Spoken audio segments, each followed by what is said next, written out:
How do you build trust with your team? Well, I'm going to tell you in this video.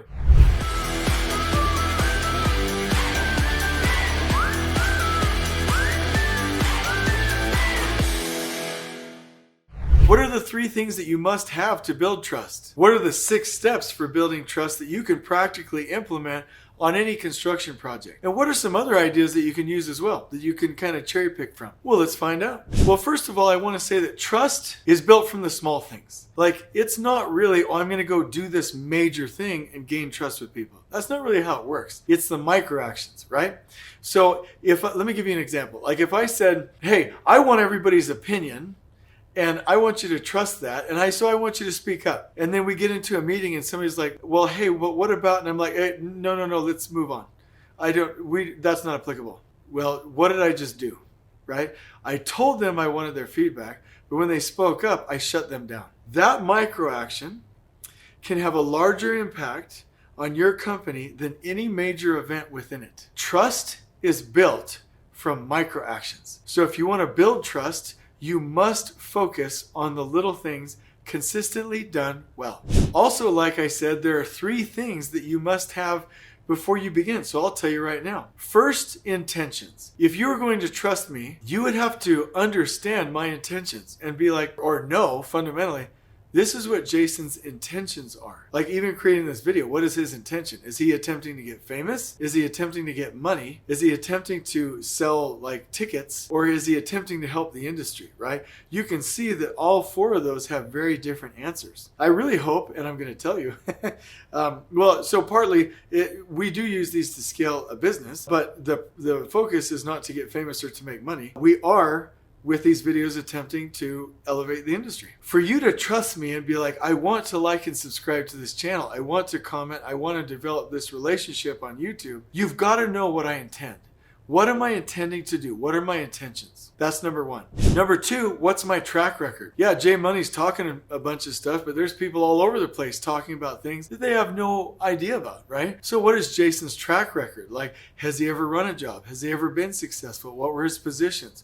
What's the feedback? Do they have any clients? Well, thankfully for us, you can check that. You can check the YouTube videos, you can check the logbooks, you can check the clients, you can call our customers, right? And so in order for you to trust me and for people to trust you or for people to have trust, again, like I said, you have to know their intentions and their track record. Have they been successful? And then number 3, their experience. They might have a great track record, but they may not have specific experience with this type of project, right? If I was going to go build a dam, like I could have a great track record and great intentions, but I've never built a dam. I don't know what I'm doing if I'm building a dam. I don't have any experience with it, right? So yeah, you could be like, Jay Money's a great guy and he has great intentions and he has a great track record, but he doesn't know how to build dams. Like he builds hospitals and laboratories and airports and large infrastructure, but he's never built a dam, right? So the third thing is a person's experience. So those 3 things will enable you to build trust. So ask yourself, do you have those when building trust with your team?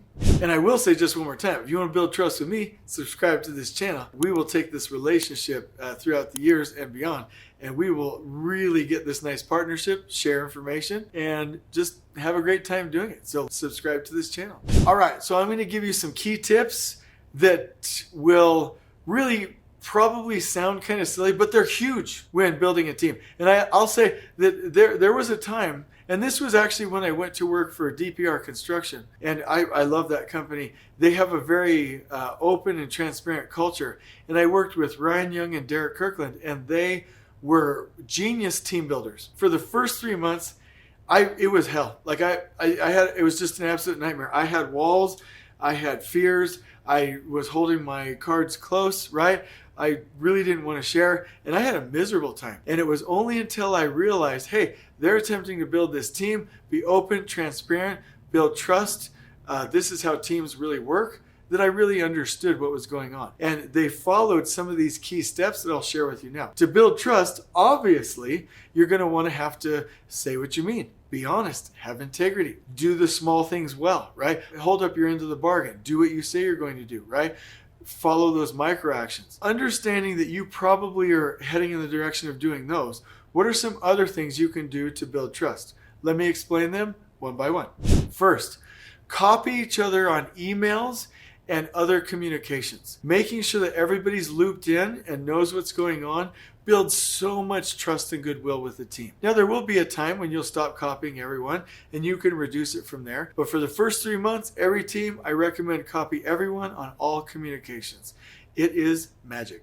Number 2, share calendars, right? Where am I? What's my schedule? Where am I going to be? What am I doing? People knowing what their team members are doing, even though you could make an argument it doesn't matter, but to human beings it does. Sharing your calendar, where you're going to be, what your plan is, what you're working on, builds a huge amount of trust because you are now trusting them to do their part, do their role, and you are now integrating with them and you're seeing them be transparent, which builds an incredible amount of trust. Number 3, share your goals. If I know what somebody's goals are, I automatically know their intentions, right? I know where they're heading. I know how I can support them. I know that they're being vulnerable with me. So if they have goals, things they're working on, positions they're heading towards, or things that are just generally important to them, it builds an insane amount of trust that I know that. So why not have your goal sheets for any project posted out in the open? Let everyone know. Build that trust in that team. Number 4, and this is a huge one, open the doors and tear down as many walls as you can. Open, transparent environments. Glass walls instead of physical, like actual non-transparent walls, right? Open doors, open office spaces. They build trust because they build proximity and because they build connectedness. And so there are 2 books, the Culture Code, the Proximity Principle, that I love as references for this. But really, there's nothing that destroys trust quite like walls and doors. Now, sometimes you need them, right? The director of finance or the director of HR may need a place to go, or your conference room might need it. But I'm telling you, the more proximity you have, the more openness you have in your spaces, the more trust you will have. The other thing is, don't play boss, don't be controlling, don't have the classical management like really diminishing style of leadership and teamwork. Be open and vulnerable and just tell people what you're worried about. So let me give you an example. Instead of being like, you all will do such and such or blah, blah, blah, be like, hey team, I need your help. I'm really worried about this. And if we don't get ... done, then this happens and I'm worried about it and I need your help. You see how that open, vulnerable approach like really engages the team? That builds trust. When people are asked for their help instead of threatened, it moves mountains. And so these are the basic techniques that I recommend for any team in addition to those 3 requirements and in addition to being honest and ethical and having integrity. These are key things that you can do tomorrow to build trust with your team. Here are some other examples of some things that you can cherry pick from to build trust. Let's go through them. Number 1, be yourself. Number 2, be vulnerable. Number 3, show integrity. Do what you say you're going to do. Number 4, talk straight and always be honest about what you're saying and be clear. Number 5, demonstrate respect and always be respectful for people. Number 6, show loyalty to your team and dig in when times get tough. 7, right wrongs. Everyone makes mistakes. It's just not a big deal. Apologize for it. Apologize sincerely and don't check a box.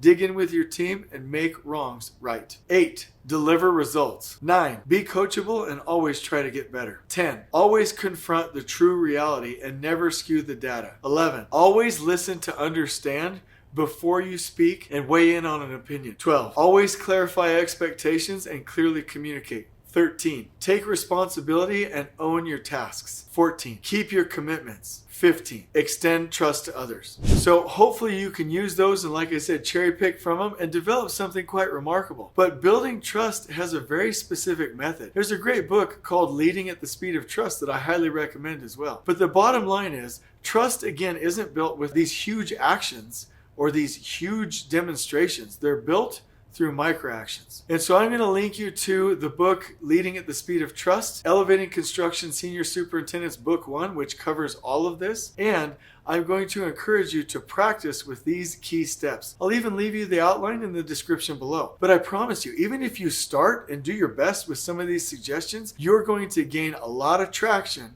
and a lot of results as you build trust with your team. On we go.